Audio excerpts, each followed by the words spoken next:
Ljudi nastavljaju živjeti svoje uobičajene živote. U Bijeloj kući rješavaju se veliki politički problemi. Vani obični ljudi nastavljaju sa svojim danom, prave planove za sutra, ne znajući da će se sve uskoro promijeniti. Jednog jutra, iz razloga koje nitko ne razumije, svako živo biće u gradu koje ima Y kromosom iznenada umire. Drugim riječima, nestaju svi mužjaci, od životinja i ptica do ljudi. Čak i predsjednik umire. Jedini muškarac koji je ostao je mlad, ne baš vješt mađioničar pod imenom Joro Brown i njegov kućni kapućinski majmun. Regina Oliver trebala je postati predsjednica u hitnom slučaju, no kad se katastrofa dogodila, bila je izvan zemlje i od tad se nitko nije čuo s njom. Bez vođe stvari su se brzo pogoršale. U gradu su izbili neredi dokle su preplašene žene, nesigurne kako preživjeti, počele uništavati sve oko sebe. Unutar Bijele kuće napetost je rasla. Osoblje je shvatilo da će za samo 2 tjedna ostati zarobljeni. Neće više biti ugljena ni čiste vode, a ni hrane neće biti još dugo. Bez muških životinja reprodukcija je više nije moguća, a uzgoj dovoljno hrane na vrijeme dolazi u pitanje. I to nije samo lokalni problem, to će pogoditi cijeli svijet. Senatorica Jennifer Brown preuzima vodstvo. Nedugo zatim prilazi agentica Sarah Bergen,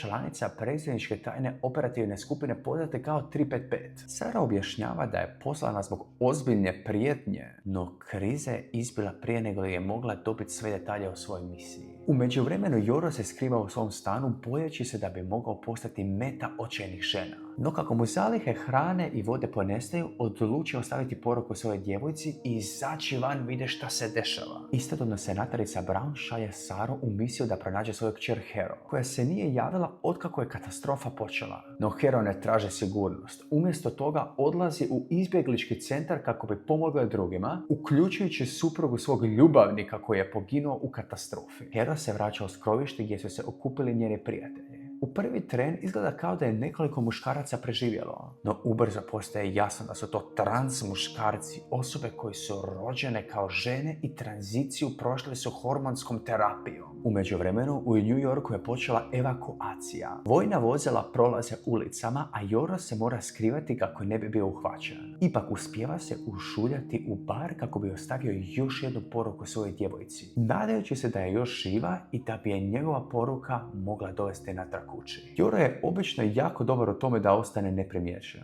no ovaj put stvari krenu po zlu. Njegov kapućinski majmun pobjegne i Joro je prisiljen trčati za njim kroz grad. Majmun utrči u poplavljeni tunel podzemne željeznice i nestane u prljavoj vodi punoj tijela mrtvih. Zgrožen, no očajan da ne izgubi svog jedinog prijatelja, Joro krene za njim. U jednom trenutku učini mu se da u daljini vidi drugog živog muškarca, no ispostavi se da je to samo igra svjetla ili ti ga njegova mašta. Osvjetljavajući prostor svjetiljkom ne pronalazi ništa osim mutne vode i tišine. Nakon što izađe iz tunela, promrzao i mokar, Joro se ušulja u trgovinu odjećom kako bi pronašao nešto suho za obući. No ne ostaje dugo sakriven. Prodavačice ga ugledaju potpuno golog i ukoče se od šoka. Jedna žena predloži da ga prijave vlastima zbog nagrade, no na kraju se sažale, daju mu čistu odjeću i puste ga da ode. Stres kroz koji je Joro prošao gotovo ga dovede do ruba. Sam i iscrpljen pregledava stare videe na telefonu i nađe na trenutak kad je Aaron, njegov majmun, prvi put ušao u njegov život. Kao da ga je prizvalo sjećanje i zvuk Jorova glasa. Mali majmun izlazi iz skrovišta. Ponovno ujedinjeni, njih dvojica se vraćaju u kući i napokon osjećaju trunku sigurnosti. No taj osjećaj ne traje dugo. Kad Joro čuje kako se ulazna vrata polagano otvaraju, shvati da je netko provalio. Skrabi gitaru da se obrani i sakrije se iza ugla, spreman udariti. No prije nego li stigne išta učiniti, pojavljuje se agentica Sarah, bez problema da ga razoruža. Nekoliko sati kasnije Sarah dovodi Jora u bijelu kuću gdje ga čeka njegova majka, senatorica Jennifer Brown. Piloti koji su ga doveli odmah bivaju zaključani. Sarah tvrdi da je to kako bi se odmorili nakon dugog leta, no svi znaju istinu. Nitko ne smije saznati da je sin nove predsjednice još uvijek živ. Kad bi to procurilo, ljudi bi mogli posumnjati na zataškavanje, to bi izazvalo još veći kaos.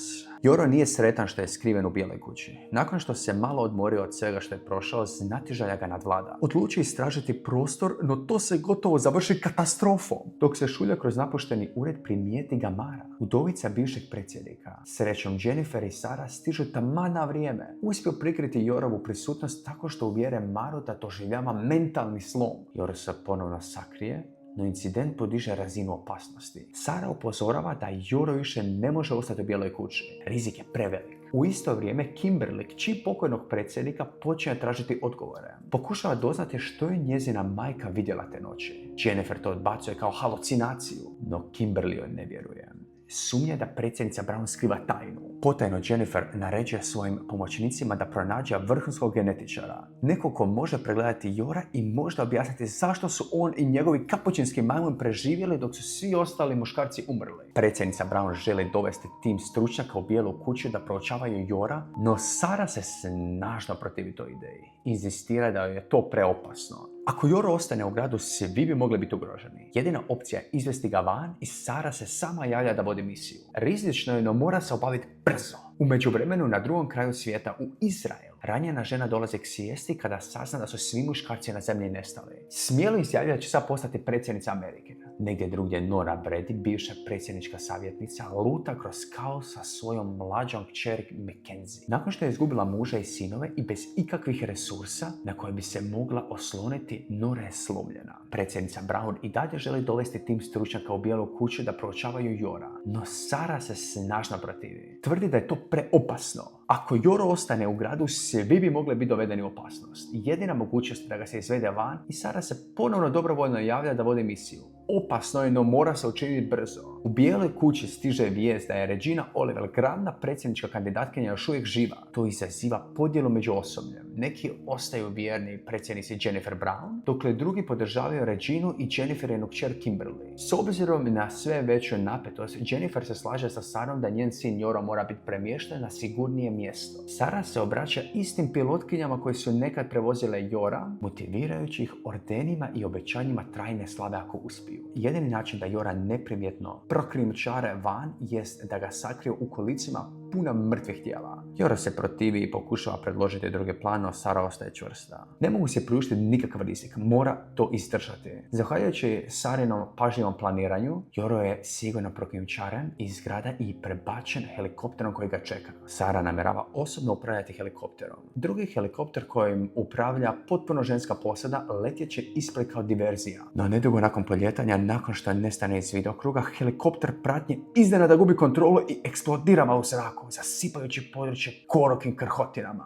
Joro je užasnut prizorom, no Sara ostaje mirna. Ona zna tragičnu istinu. To je bila cijena šutnje pilotkinja. Nakon nekoliko sati leta, Sara i Joro slijeću u udaljenu šumu kako bi se odmorili. Zrak je težak od smrada smrti. Joro još uvijek zaudara od vremena kad je proveo skriven u kolicima punim leševa. Ne mogavši podnijeti taj smrad, Sara ga zamoli da se skine kako bi mu odjeća mogla biti oprana prije nego li nastave. U međuvremenu Jorova sestra Hero kreće na vlastito putovanje u potrazi za sigurnosnim mjestom. U društvu svog prijatelja trans muškarca. Putem se zaustavljaju u opljačkanoj trgovini, nadajući da će se pronaći nešto hrane. Ondje ugledaju preplašenu Noru i Mackenzie. Hero primijeti da Mackenzie ima loše zaraženu ranu na nozi i pita Noru može li joj pomoći sa liječenjem kako bi mogli nastaviti put. U isto vrijeme natrag u šumi logor Sara i Jora napada skupina divljih pljačkašica. Sara ih pokušava smiriti i razgovara s njima, no Joro stavlja masku i maše štapom kako bi ih otjerao. Ne želeći da im djevojke pokvare planove, pljačkašice odlaze.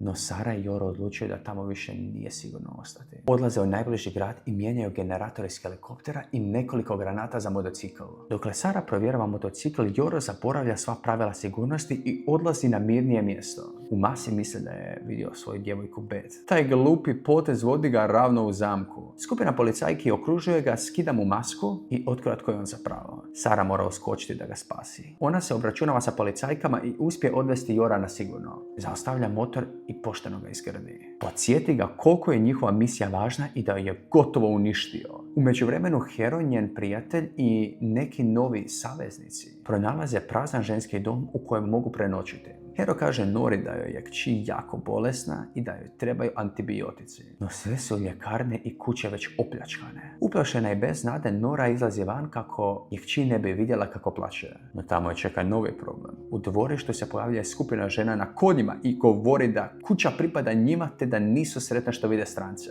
Ubrzo pronalaze i ostatak skupine. Odvedu ih u staju jer banda ne želi još više gladnih usta zahraniti. No Nora primijeti nešto što bi im moglo pomoći. Jedna žena na konju je ozlijeđena. Nora zamoli Hero da pregleda ozljedu i pokuša pomoći. Hero čini što može, no rana od metka je preozbiljna. Imaju samo ljepljivu traku i nekoliko gumenih rukavica. Nekoliko sati pokušavaju da je zakrpaju, no djevojčino stanje se pogoršava. Na kraju vođa bande Roxanne odluči prekinuti njenu patnju. Na Norino iznenađenje Roxanne se pokaže kao ljubazna i brižna. Poziva skupinu da prenoći u kući i čak obećava dati antibiotike koje Mackenzie treba. Dok slijede Roxanne, Hero počinje shvaćati da banda kontrolira mnogo više od same medicine. Imaju čitav trgovački centar prepun zaliha. Međuvremenu Sara i Joro nastavljaju put prema Bostonu nadajući se da će pronaći genetičarku pod imenom Allison Mann. No kad stignu u grad nalete na vojni kontrolni punkt koji čuvaju vojnici sa suzavcem. Sara predloži da se razdvoje. Ona će skrenuti pažnju vojnicima kako bi Joro i Majmon mogli zaobići prepreku. Nada se da će ih to dovesti do Allisonovih kolegica. Sara ubrzo počinje shvaćati da svijet i bez muškaraca i dalje ima problema. Pobunjeničke skupine neprestano napadaju Harvard pokušavajući provaliti i pronaći odgovore. Plan uspijeva. Dokle Sara zadržava vojsku, Joro se ušulja u zgradu stožera da se sakrije. No tamo ga uhvate pobunjenici i prijete mu razotkrivanja. Srećom, misle da je trans muškarac i puste ga. Čak mu kažu gdje može pronaći druge poput sebe i gdje može nabaviti potrebne hormone. Na kraju Joro i Sara pronalaze stan Allison Mann i zatim i njen ured na Harvardu. Genetičarka nije oduševljena neočekivanim gostima. No onog trenutka kad Joro skine masku, odmah shvaća zašto su došli. Allison Mann shvaća da ga mora proučiti i njegovo rijetko stanje. No to je nemoguće učiniti na Harvardu. Nema laboratorijske opreme niti bioloških uzoraka. Zato predlaže jedinu opciju. Put u San Francisco gdje još uvijek postoji funkcionalan laboratorij. Sara pristaje na opasno putovanje, no potajno razbija njihov radio i prekida jedinu vezu sa predsjednicom. Kasnije se pretvara da je radio jednostavno prestao raditi i koristi to kao izgovor da ode. Kaže Joro da ostane i štiti genetičarku dok ona traži drugi način da kontaktira Bijelu kuću. U međuvremenu političke vođe se i dalje bore za vlast, no nisu svi usredotočeni na to. Jedna od pomoćnica Jennifer Brown, Christine, razboli se i zabrine da je možda izgubila dijete, no ultrazvuk pokaže nešto iznenađujuće. Trudnoća napreduje dobro i mogao bi čak biti i dječak.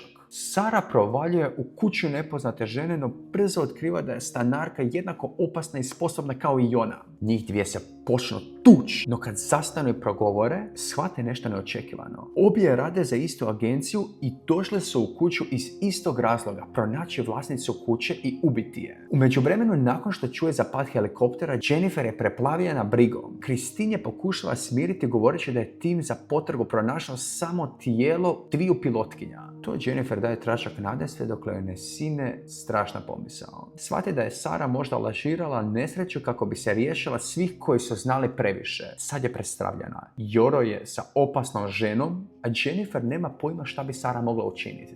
Regina Oliver, glavna suparnica za predsjedničku funkciju, dovedena je u Bijelu kuću. U tom Kimberly vidi priliku i počinje planirati tajno preuzimanje vlasti. Želi ukloniti Jennifer Brown sa vlasti i sama preuzeti kontrolu. U međuvremenu Allison se povjerava Joru. Priznaje da nije sigurno hoće li njeno istraživanje uspjeti. Ne zna hoće li otkriti zašto su svi muškarci umrli, niti je li uopće moguće vratiti mušku populaciju. Jedno je sigurno, pred Jora i njegova majmuna dolazi teško vrijeme.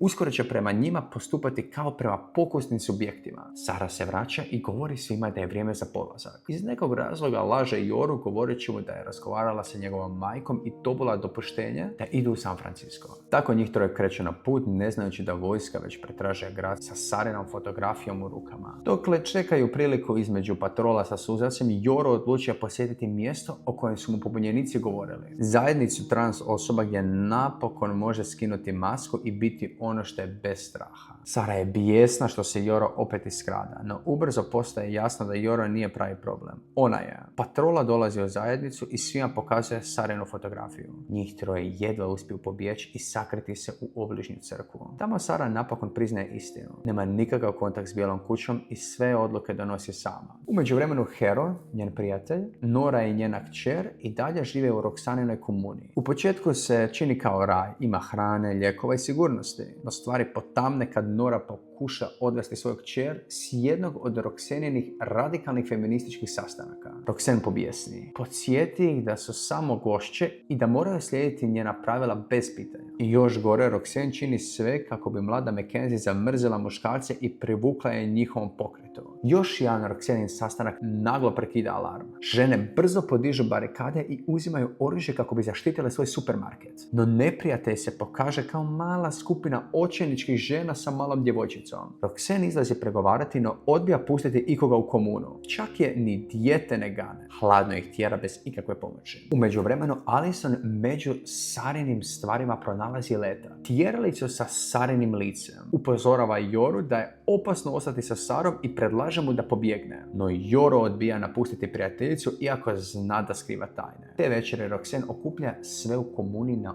onom što izgleda kao slavlje. Na početku događaja govori o kupljenima od Lauri, jednoj od članica, i ponosno njihovu skupinu naziva Amazonkama. U početku proslava o Roxaninoj komuni djeluje bezasleno. No kako traje, Hiro i njeni prijatelji počinju osjećati da nešto nije u redu. Lauru najprije posipaju zemljom, zatim je uranjaju u kadu. Kad iz Roni svi je počinju zvati novim imenom Atena. Ritual djeluje uznemirujuće i poput sekte. Sam, heroin trans prijatelj, osjeća nelagodu i napušta prostoriju. Jedna članica skupine krene za njim i upozori ga da se ne suprotstavlja Roxanne, no umjesto pomoći i sama upada u nevolju. Brzo je pozovu na ozbiljan razgovor. Natrag u bijeloj kući Jennifer saznaje da je tim za potragu locirao Saru i planira zasjedu. Predsjednica se sada boji da bi mogli pronaći i njenog sina Jora. No prije nego li dođe do toga, Allison nagovara Jora da pođe s njom i njih dvoje pobjegnu u šumu. Napetost raste, tragači ih pokušavaju sustići, no Sara stiže do njih prije. Ona eliminira vojnice i uništava njihove radio uređaje. Te noći Nora se budi na zvuk vriska. Tiho proviri iz sobe i vidi skupinu Amazonki kako kažnjavaju djevojku zato što je razgovarala sa Samom. Žene koje obično djeluju mirno i ljubazno sad se okreću nasilju. Nora želi pomoći, no ostaje skrivena. Spremna je slijediti pravila ako to znači da će sačuvati kćer. U međuvremenu Sara pronalaze kombi i skupina nastavlja put prema San Francisco. Iako su Joro i Allison upravo pokušali pobjeći, to dodatno povećava napetost među njima. Sara više ne vjeruje ni jednom od njih. Napetost dovodi do nove katastrofe. Sara zaspi za volanom i kombi sleti sa ceste. Nakon što izađu iz olupine, Allison traži Saru, no više je nema na vozačkom mjestu. Uskoro se u blizini pojavi konvoj vojnih vozila, no te vojnikinje ne izgledaju kao da dolaze iz bijele kuće. Jennifer doznaje za nesreću, uključujući i to da je jedan od bjegunaca bio muškarac. U isto vrijeme predsjednica pokušava zaštititi sina od sumnje. U međuvremenu Joro se budi u čudnoj kući, ležeći pokraj žene koju ne poznaje. Ustaje tražiti svog kapućino majmuna, no umjesto toga susreće ljude koji su ga ondje doveli. Stanovnice ranča djeluju miroljubivo, no ne žele mu reći gdje su mu prijatelji. Negdje drugdje žene se bude u zatvorskoj ćeliji, zbunjene i bez ikakvog načina da pobjegnu. Jennifer se obraća preživjelim stanovnicama grada, pozivajući ih da pristanu na evakuaciju i izbjegnu stvaranje kaosa. Predsjednica primjećuje Beth, djevojku svojeg sina, koja je sve to vrijeme bila u bolnici. Dokle Jennifer razgovara sa Beth, Kimberly potajno nagovara Reginu da sruši vlast i preuzme kontrolu. Unatoč prijateljskoj atmosferi na ranču, Joro nije oslobođen. Umjesto toga zaključen je u ćeliji zajedno sa ostalima dokle zajedno odlučuju šta će s njim. U međuvremenu stiže još loših vijesti. U Grčkoj je otkriven novi opasni soj gripe. Jennifer odmah kreće rješavati krizu, no prekida je Mara koja upada u zapovjednički centar tražeći da je netko kaže jesu li glasine o Joru istinite. U ćeliji napetost raste dokle zatočenice čekaju. Joro i Sara se posvađaju, no svađu prekine teško otvaranje vrata. Žena iz naselja ulazi i objavljuje njihovu sudbinu. Moći će ostati dok se Sara ne oporavi. Nakon toga bit će poslani iz grada kako bi nastavili put prema San Francisco. Stanovnici ranča daju Saru vlastitu sobu za oporavak. Prije nego što zaspi, upozorava Jora da ostane oprezan i da nikome ne vjeruje. No Joro misli da pretjeruje. Ranč djeluje sigurno sa prijateljskim ljudima, puno hrane, struje i čiste vode. Stvarima koje je drugdje teško pronaći. U međuvremenu Maru savlada tuga. Popne se na krov, zakorači snijega i padne u smrt, nadajući se da će se ponovno ujediniti sa svojim izgubljenim mužem i sinovima. Ostavlja poruku svojoj kćeri, ispričava se i poručio joj da ostane jaka. Stanite na sekundu. Ako vam se sviđa ovo što gledate, imam nešto za vas. Na ovom kanalu svakog ponedjeljka, srijede, petka i nedjelje u 20 sati izlazi novi film. Znači uvijek imate nešto novo za pogledati. Ako želite još ovakvih priča, pretplatite se sada i uključite zvonce, jer tako nikad nećete propustiti niti jedan sljedeći video. Ajmo sad nastaviti sa filmom. U isto vrijeme Beth se vraća u grad, no ne pridružuje se prijateljima kao što je obećala Jennifer. Umjesto toga krišom ulazi u pobunjenički kamion i pridružuje se skupini koja planira napasti Bijelu kuću. Natrag u Roxaninoj komuni jedna od Amazonki Kate pokuša pobjeći, no Roxanne provodi svoje brutalno pravilo. Puca Kate u leđa. Kako bi to prikrila, drugima laže da su ih napali nomadi samo da bi spriječila daljnje bježanje. Zatim naređuje skupini intenzivnu obuku sa oružjem. Na kraju Roxanne odlučuje da je vrijeme da se riješi svojih gošći. Nora sazna za Roxaninu odluku od drugih članica, preklinje vođu da dopusti njoj i Mackenzie da ostanu, no Roxanne odbija. Daje Nori još nekoliko dana prije nego li ona ih moraju otići. Roxanne se prisjeća kako je osnovala to mjesto gradeći zajednicu Amazonki ni iz čega. Od uvijek je bila jedina vođa i sve drži pod čvrstom kontrolom. Svakog dana održava sastanke na kojima žene moraju prepričavati najgore zločine muškaraca, učvršćujući ideju da su bez nje osuđeni na propast. Sam ne smije prisustovati tim sastancima i počinje planirati bijeg. Žele preuzeti gostinske kuće uz jezero i osnovati vlastitu skupinu. No Hiro, koja je nekoć bila odana Samu, sad sve više pada na Roxanin utjecaj. Nakon žestoke svađe između Sama i Hiro, Roxanne se umiješa i dodatno manipulira Hiro. Govorio je da nijedan muškarac, čak ni neutralan, ne bi smio s njom tako razgovarati. Na kraju Sam i Hiro krene svako svojim putem. Te noći Roxanne tjera Sam van, dopuštajući mu da ponese samo malo količinu hrane. Sljedećeg jutra Hiro ne govori da ga je upravo ona pustila da ode. Umjesto toga tješi djevojku i čak organizira oproštajnu proslavu za kraj svega muškog. Festival završava glasnom i veselom zabavom u kojoj svi uživaju osim Nore. Nora se nikad ne uklapa u tu skupinu. Kako bi im se osvetila, noću dok svi spavaju zapali trgovački centar. Amazonke prežive, no zalihe su uništene. Nora skriva svoje zadovoljstvo iza lažne tuge i uklapa se među ožalošćene. Zadovoljna onime što je učinila, planira te noći pobjeći. Odlazi u šumu provjeriti zalihe, no umjesto toga pronalazi policijski automobil uz rijeku pun mrtvih tijela. Sad je jasno da Roxanne nije ono za što se predstavljala. Nora odluči iskoristiti tu tajnu. Kad ostane nasamo, Nora suoči Roxanne s onim što je pronašla. Obeća da će šutjet, no samo ako ona i njena kćer od sad dobiju najbolju hranu, zaštitu i sklonište. Nora tu ne straje. Nudi i pomoć Roxanne da zadrži kontrolu nad skupinom. Čak i nakon gubitka zaliha pobrinut će se da je niko ne napusti. Roxanne pristaje, održava vatreni govor svojim sljedbenicima, zaklinjući se da će preživjeti svaku nedaću i preuzeti svijet. U međuvremenu Sara se polagano oporavlja i čak se vraća treninzima, iako se još bori sa halucinacijama. Unatoč tome pažljivo promatra Jora. On je ponovno spustio gard i previše vjeruje seljankama. Sarine sumnje rastu kako je jedna od njih ispituje o čudnom uređaju pronađenom u razbijenom vozilu. Djevojka ne želi objasniti šta je to, no jasno je da ne želi da Joro sazna za odašiljač. U međuvremenu, po Roxaninoj naredbi, Hiro otkriva drugo nasilje. Skupinu žena koje su izgradile spomenik muškarcima. Pod lažnim izgovorom zaštite ženskih prava, Roxanne vodi nasilni napad kako bi ukrale njihove zalihe. Amazonke brutalno napadaju, no Nora ubrzo shvaća da nešto nije u redu. Ne uzimaju samo hranu i vodu, nego sve uništavaju u bezumnom bijesu. Nora pokušava urazumiti Roxanne, no poremećena vođa inzistira da je to jedini put. Regina Oliver se potpuno oporavila i sad planira svrgavanje Jennifer Brown. Govori savjetnicima da se pripreme za državni udar u sljedećih 30 minuta. Trebajući dodatnu podršku, Regina se obraća Kimberly. No nakon majčine smrti, Kimberly je izgubila volju i odbija se pridružiti pobuni. U međuvremenu, ispod zgrade vlade, Bettin tim postavlja eksploziv. Jennifer Brown pozivaju u zapovjednički centar gdje je optužuju da skriva informacije o Joru kako bi zaštitila svoju trudnu pomoćnicu. Jennifer priznaje da je sin još uvijek živ i da je poslan genetičarki u nadi da će spasiti čovječanstvo. Iako nitko ne zna je li stigao, čak se i njene bivše pristaše okreću protiv nje i staju uz Reginu. Bettin tim postavlja eksploziv. Zahtijevaju da Jennifer odstupi i preda vlast pravoj predsjednici. No prije nego što se rasprava ode dalje, eksplozija pretrese zgradu. Neprijatelji su provalili unutra. Pobunjenice predvođene Beth napadaju zgradu kroz podzemne tunele. Bore se sa političarkama, a predsjedničke sigurnosne snage se predaju. Jennifer prepozna Beth unatoč maski, no Beth joj tiho signalizira da šuti i ne otkriva njen identitet. Kad opasnost eskalira, Reginina želja da bude predsjednica nestaje i Jennifer mora ponovno preuzeti vodstvo te pregovarati sa pobunjenicima. Pobunjenice premještaju taoce iz kontrolnog centra, nadajući se da će pobjeći bez susreta sa nasilnim stanovnicima divlje grada. No tada Regina počne vikati da je ona prava predsjednica i zahtijeva poslušnost. U bijesu optužuje sve za izdaju, pa čak i bivša savjetnica poput Kimberly. U svom posljednjem činu otkriva Jenniferinu tajnu. Njen sin je živ. Jedna od pobunjenica puca Regini u glavi kako bi je ušutkala, no prekasno je. Šteta je već učinjena.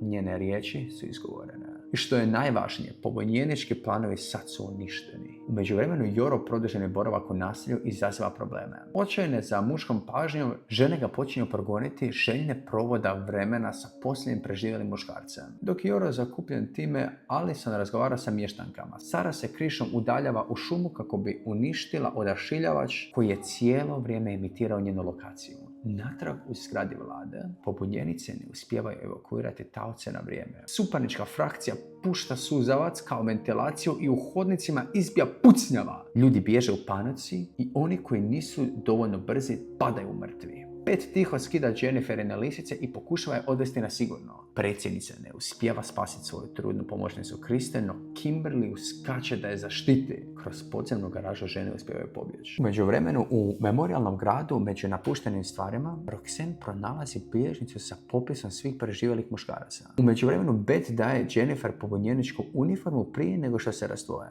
Jennifer tad Beth priznaje da je Reginina šokantna tvrdnja bila istinita. Joro je doista živ. Roxanne i Nora odmah kreću prema selu gdje vjeruju da se skriva posljednji preživjeli muškarac. Osjećajući nevolju, Sara upozorava svoju skupinu da moraju brzo otići. Iako Joro nije sretan zbog iznenadnog odlaska, zna da se s agenticom ne treba raspravljati. No već je prekasno. Roxanne je pronašla njihovu lokaciju i mobilizira svoj odred za napad koji će uslijediti za nekoliko sati. Tijekom strateškog sastanka dva nomada upadaju u Roxanin kamp sa viješću o predsjedničinoj smrti. Čuši to, Hiro je slomljena vjerujući da je njena majka Jennifer mrtva. U stvarnosti je mrtva predsjednica bila Regina, a Jennifer je još uvijek živa. Jennifer se sprema poveći sa Beth. Predsjednica više ne može ostati u gradu, ljudi je već lome. Te noći Sam se ušulja u Jenniferinu kuću. Jennifer odmah prepoznaje prijatelja svoje kćeri i pokušava je zajedno pobjeći, no kuća je već opkoljena. U međuvremenu Kristen i Kimberly skrivaju se u staroj staji. Rano sljedećeg jutra Kimberly govori Kristen da zna kako svi mogu preživjeti. Treba im Joro kako bi pomogao nastaviti ljudsku vrstu. Čini se da se Joro slaže. Te noći spava sa ženom iz sela koja ga je oduvijek željela. No njihove nade se ruše kad Amazonke predvođene rastrojenom Roxanne upadnu u selo zahtijevajući da im se preda Joro. Sara se budi u svuk pucnjave. Kaže Jorovoj nove partnerici da ga izvede van dokle ona ostaje zadržati napadačice. Shvateći da su brojčano nadjačane, Sara izlazi sa podignutim rukama praveći se prestrašeno. Prevaraju osvajačice nudeći lokalnog trans muškarca kao da je pravi preživjeli muškarac. Na glavnoj ulici izbije žestoka pucnjava. Buka odlači pažnju Sarinim otmičarkama i daje joj priliku da ih razoruža i pobjegne. Čak se i mlada Mackenzie uključuje u borbu, očajna da Roxanne dokaže da pripada komuni. U međuvremenu Hiro sustiže skupinu bjegunaca. Otvara vatru na njih sve dokle se Joro ne okrene i dokle ne shvati da je to njen brat. Hiro se ukoči, no Jorova djevojka, ne znajući za njihovu obiteljsku povezanost, puca u Hira. Ranjeno Hiri uspijeva reći Joru da im je majka mrtva i upozoriti ga na plan Amazonke da ga unište. Time Joro kupuje vrijeme za bijeg. Žrtvuje se tako što uklanja jednu od vlastitih suborkinja. Bitka u gradu se nastavlja, no tad Nora izlazi na otvoreno sa podignutim rukama i proglašava predaju. Roxanne pobjesni, no više niko ne sluša. Hiro kaže Nori da je Joro još uvijek živ. Ta vijest ženama daje nadu. Natrag u kampu Nora odlučuje izazvati Roxanne i otkriti istinu ostalima. No Roxanne ne želi odustati i nastavlja je provocirati sve dokle Nora na posljedku ne upuca u prsa. Amazonke su zaprepaštene i podižu oružje, no Nora ih smiri riječima. Hiro stupa uz Noru i od tog trenutka zajednica dobiva novu vođu. Sara hoda kilometrima dokle napokon ne pronađe Jora i Alison. Joro je slomljen. Ima osjećaj da je izgubio sve koje je ikad volio i više ne vidi razlog za nastavak. Dok govori Sara mu napokon se otvori. Kaže mu da razumije njegovu bol više nego li misli. I ona je kao dijete izgubila roditelje. Sara kaže Joru da je slobodan otići ako želi. Samo je izvršavala Jenniferine naredbe i sad kad se Jennifer smatra mrtvom, njihov dogovor više ne vrijedi. No Joro odbija otići. U međuvremenu Jennifer, Beth i Sam bude se zaključene u praznoj sobi pod nadzorom sigurnosti kamera. Još to ne znaju, no zarobila ih je Sarina bivša šefica iz tajne službe. Prateći signal s odašiljača, Sara vodi skupinu do vozila sa punim spremnikom goriva. Unutar pronalaze potrepštine za znanstvena istraživanja i kartu sa označenom rutom. Kamo vodi, za sad ostaje misterij. Kraj prvog dijela. Pretplatite se za drugi dio i ako vam se sviđa ovaj sadržaj, pogledajte zadnji moj movie recap video koji sam napravio, imate ga na sredini ekrana. Ćao!